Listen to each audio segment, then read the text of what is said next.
Hello everybody and welcome to Storm Reads, and it's time for the daily reading vlog.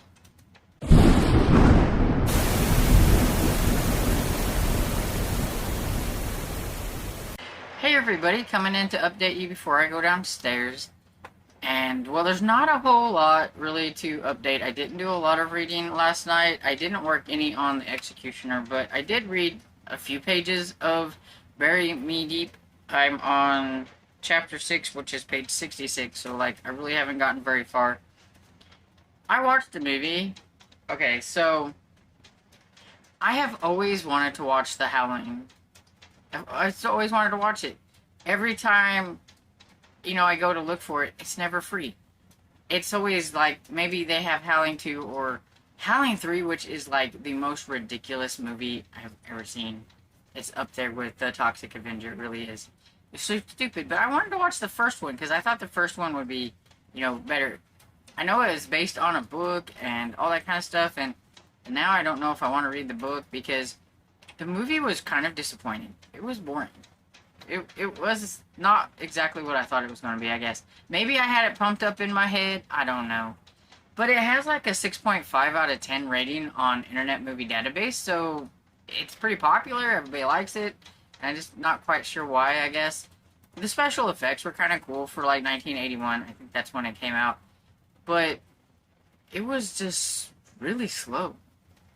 Like, nothing happens really that much until like almost the end of the movie. So it has Dee Wallace in it. I swear she's in like all the horror movies or whatever from back then. But it has her in it, and she gets attacked at the beginning by a serial killer, and she is kind of relaxing in this kind of remote town. With this town, and I don't know if it's her husband or boyfriend, but they're there, and she's trying to remember, like, the guy's face. Like, she turned around to look at him, but she didn't really get a good look at his face. And so she's relaxing in this town, but this town is harboring this secret. And basically that secret is they're all werewolves or whatever. And, yeah. But you don't get hardly any werewolf stuff until, like, the very end. And I was a little disappointed. I thought it was going to be, like, super cool, and it wasn't as cool as I wanted it to be. But anyway, so I watched that. So I watched it kind of while I was reading this and kind of while I was on the computer. And so I just didn't do a lot of reading and everything. So I'm hoping to finish up the Executioner today, though, and everything. So that's what my plans are. My other plans are to start another audiobook, and I think it's called Standoff. But I don't remember the author. But it's one of the Keep Me in Suspense books. I need to get into those. I still have 3 more of those to go, so I need to get another one of those rolling. And so that's probably going to be what I start after the Executioner. And so I'll pop off and go downstairs, and I'll catch you later. Hey everybody, getting ready to go downstairs, so I'm going to pop in and give a little bit of an update. So I should have finished the Executioner number 2, Death Squad, but I got a little distracted with YouTube, and Meg Reed's dropped her video for the Everbloom Academy that's going to be next month, so I needed to see what I needed to do for that. It's probably the only readathon where I actually have to follow prompts, and it's very hard for me, because everybody knows I don't like prompts.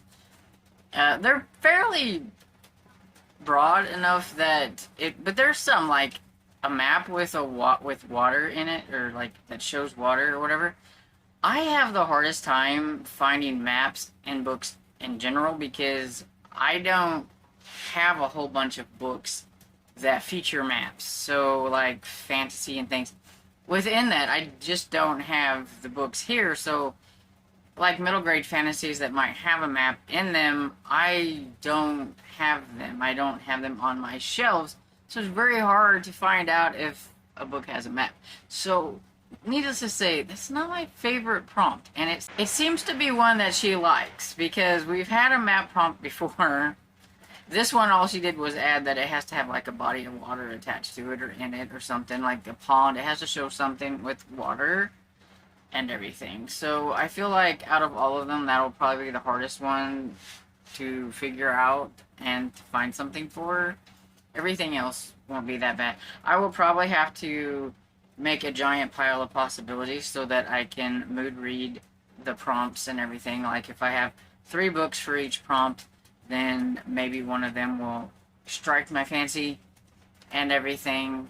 It's the only thing about prompts that I don't like, is then I feel like it's I don't know, it's a mandatory thing, and then whenever things are mandatory, then I don't want to do it. I'm rebellious. It becomes more like homework or schoolwork or something like that. And everything. But yeah, but anyway, it's an interesting readathon. It's a magical school type readathon.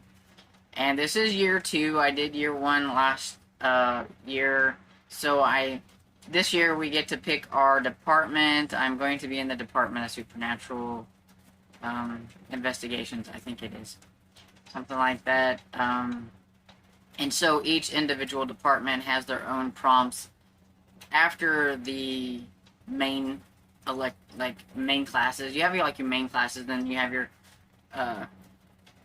department classes, and then you have to have an elective or something. It's set up kind of like a school or whatever. And so yeah. So I was busy looking at that and thinking about it and everything. Or I would have finished the Executioner Death Squad, because I mean I was at 82%, and then I let myself get distracted.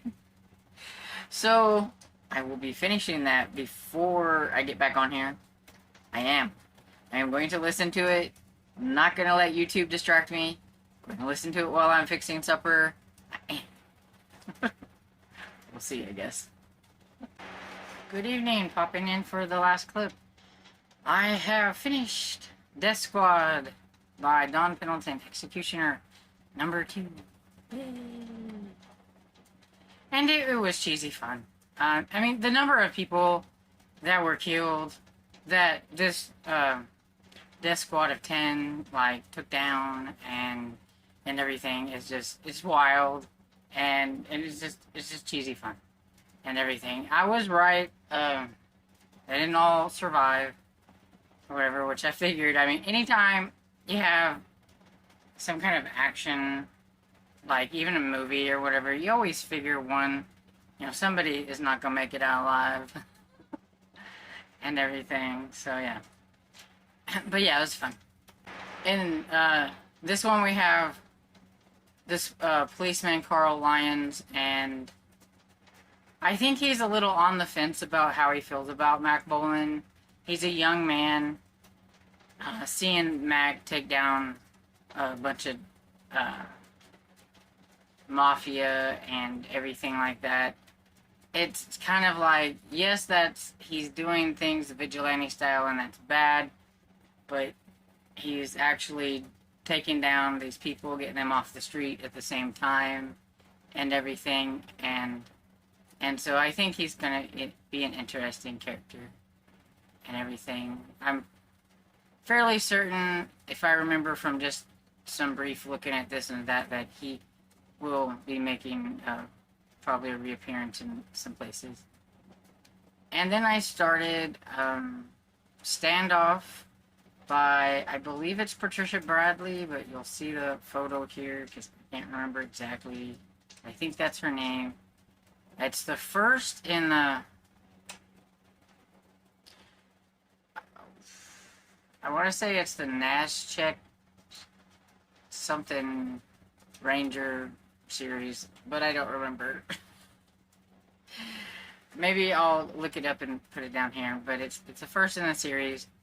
So a lot of these keep me in suspense books are starting series for me here. That's the second one. 20% into that one so far. It's pretty good, and yeah, that's pretty much it. Oh, I got to eat The first tomato that I picked off, it wasn't the best of tomatoes, so I had to just cut pieces off of it or whatever, but it tasted really good. I love fresh tomatoes, so I had my first little taste of fresh tomato of the year and everything. I've got a really big one that's half, like it's half red. It's kind of more orangish color, and it's in the windowsill. I didn't trust the critters, so whenever I seen it starting to turn, I went ahead and popped it off and brought it in the house to let it finish up inside and everything. So, and there was another kind of reddish one out there, but it looked like there was worms in it. It had holes and things, so I just tossed it.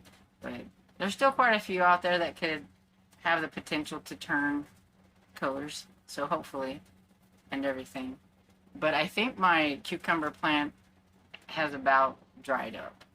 There's one little funky one on there right now, and I seen like another little one, but yeah, it's not really producing much. And everything. And these hot days, I don't think have been doing my little plants very much good. But anyway, okay, so that's everything. And now I'm going to get off of here. So hope you had a great day, and if you enjoyed this video, please give it a thumbs up and subscribe, and I will see you all in the next video. Bye!